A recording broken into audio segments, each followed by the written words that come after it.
Welcome to this Ethical Points Explainer. I'm Host A, and today we're tackling one of the absolutely most critical aspects of public administration. And I'm Host B. We're going to do a deep dive into public service ethics. We're taking all that complex theory and bringing it right down to the ground level where future civil servants actually operate. The stakes are high, but hey, if you're preparing for the USPS General Studies Paper 4, you are in the exact right place. Okay, let's dive right into this. We've got a highly structured blueprint to dissect today's topic. We'll be moving quickly through the 2025 Ethics Challenge, examining values versus compliance culture, unpacking the CEO's Integrity Toolkit, navigating administrative gray zones, looking at citizen-centric governance, and finally, mastering the mains answer. Exactly. So let's get into Section 1, the 2025 Ethics Challenge, looking specifically at a UPSC GS4 question. We're putting you directly in the hot seat. Right, so picture me in the exam hall. My palms are sweating, the clock is ticking. I flip the paper and boom, here is this exact 10-mark prompt staring back at me. To ensure value-based and compliance-based work culture, what suitable measures would you adopt in your workplace? As a student facing this, it's kind of intimidating. Like, how do we even begin tackling such a broad institutional question in just 150 words? Well, take a breath. Let's do a quick layman's pause to clearly define the bedrock concept before we actually start applying it. You have to start with a code of ethics. In simple terms, it's an agreement on ethical standards. It's a formal statement of aspirational values that gives an organization an overall framework, setting the boundaries on official behavior. Think of it as the institutional North Star, that absolute, unwavering guiding light when the path gets dark. You absolutely must fully grasp this theory to unlock the answer. Okay, that makes sense as a starting point. Let's move on to Section 2, values versus compliance culture, essentially the floor versus the ceiling. Because as an aspiring civil servant, my skeptical side has to ask, aren't strict rules alone enough to stop workplace corruption? Why do we even need these aspirational values if we just have strong, rigid laws? Well, that's the classic trap, and it brilliantly illustrates the core paradigm shift. Compliance is literally just the floor. It focuses purely on rules, sanctions, and its motto is basically, don't break the law. It's completely reactive. A value-based culture, however, is the ceiling. It focuses on internalizing shared values and self-governance with the motto, do the right thing. Compliance provides the legal floor to prevent the bad, but true ethics sets the moral ceiling to inspire genuine excellence. Okay, I see the difference clearly now. Let's move to Section 3, the CEO's Integrity Toolkit, which is all about actually building that culture. If I'm stepping into the shoes of a leader, a higher official, or a CEO trying to foster this environment, I need practical, top-down administrative strategies. How do we make this real? You start with the realization that you literally cannot just mandate ethics in a memo. Remember this incredibly powerful quote, ethical culture is caught, not just taught. Top-down moral modeling is the absolute foundation of institutional integrity. The tone is set at the top. If leaders got corners, the entire organization is going to follow suit for sure. So how do we operationalize that? I'd walk through these 3 actionable steps. First, the CEO must demonstrate moral visibility through everyday ethical decisions. People actually need to see you doing the right thing. Second, establish a strict open-door policy. Third, and honestly most importantly, ensure subordinates feel entirely safe questioning the ethical implications of a directive without any fear of retribution whatsoever. So the crucial point here is blending structural accountability with value reinforcement.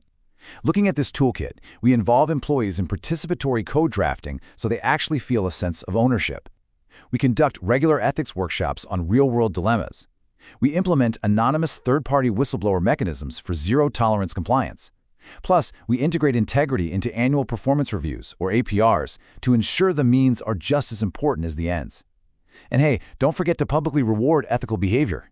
Precisely. You're incentivizing the values and enforcing the compliance simultaneously, which transfers us perfectly to Section 4, navigating administrative gray zones and managing ambiguity. Because real administration isn't always black and white. The hardest part of the job is managing unpredictable situations that just aren't perfectly covered by a standard rulebook. Time for another layman's pause. What exactly is a gray zone? For the audience taking notes at home, these are ambiguous workplace situations where the rules are blurry, untested, or just not clearly defined as legal or illegal. It's a critical friction point where you simply don't have a quick yes or no answer to fall back on. Let me play the skeptic again and present a tricky hypothetical scenario to see how your toolkit holds up in reality. Conflict of interest. Suppose a high-value corporate gift is given to a public servant. Is it just a harmless box of premium sweets for Diwali or a subtle bribe wrapped up in a pretty bow? How does the leader manage this when the rulebook is so ambiguous?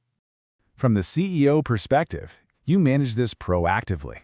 You clarify ambiguities by creating targeted Standard Operating Procedures, or SOPs. But when those SOPs inevitably run out, you establish accessible ethics committees or appoint an independent ombudsman. The goal here is to create a safe harbor where employees can openly ask questions before making a risky decision. Mandatory conflict of interest disclosures and a trustworthy ombudsman resolve these dilemmas safely. That safe harbor concept is brilliant for internal culture. Let's move this explainer forward to Section 5, Citizen-Centric Governance Systems and Public Accountability. Because ultimately, we are talking about public service here.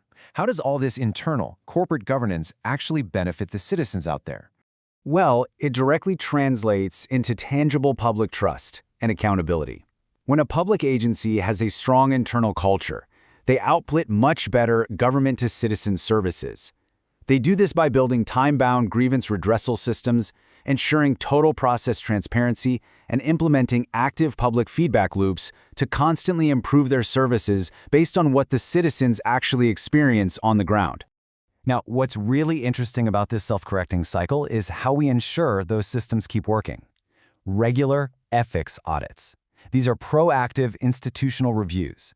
They act as a self-correcting ecosystem for the government, identifying systemic gaps and preventing major failures in public-facing departments long before public trust is ever broken.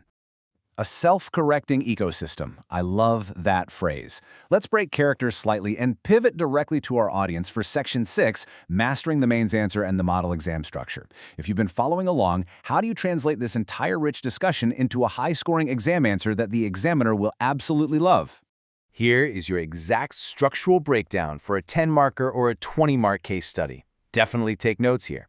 Your intro should define Code of Ethics clearly as the bedrock of institutional integrity. In your body, don't just list rules. Blend compliance measures like SOPs and whistleblower protections with value reinforcement, like integrating integrity into APRs and recognizing ethical behavior. And for your conclusion, explicitly state that blending this dual approach creates a self-correcting ecosystem, ensuring trustworthy, efficient, and citizen-oriented governance. It gives the examiner a highly memorable framework. That is absolute gold. And let's quickly review the trend Extrapolator. Based on our source material, these are high-probability areas for future UPSC questions. Be ready to compare a code of ethics versus a code of conduct, deep dive into the specific role of ethical audits and SOPs, and definitely be prepared to write about moral visibility and leadership, as well as participatory drafting and ombudsman systems. You've totally got this. Keep those concepts close. To conclude our explainer today, I want to leave you with a provocative final thought as you hit the books. When you are sitting in that administrator's chair, will your future administration merely enforce compliance to prevent the bad, or will it actively inspire moral excellence? A truly great civil servant does both. Thank you for tuning in to this Ethical Point Explainer, and happy studying.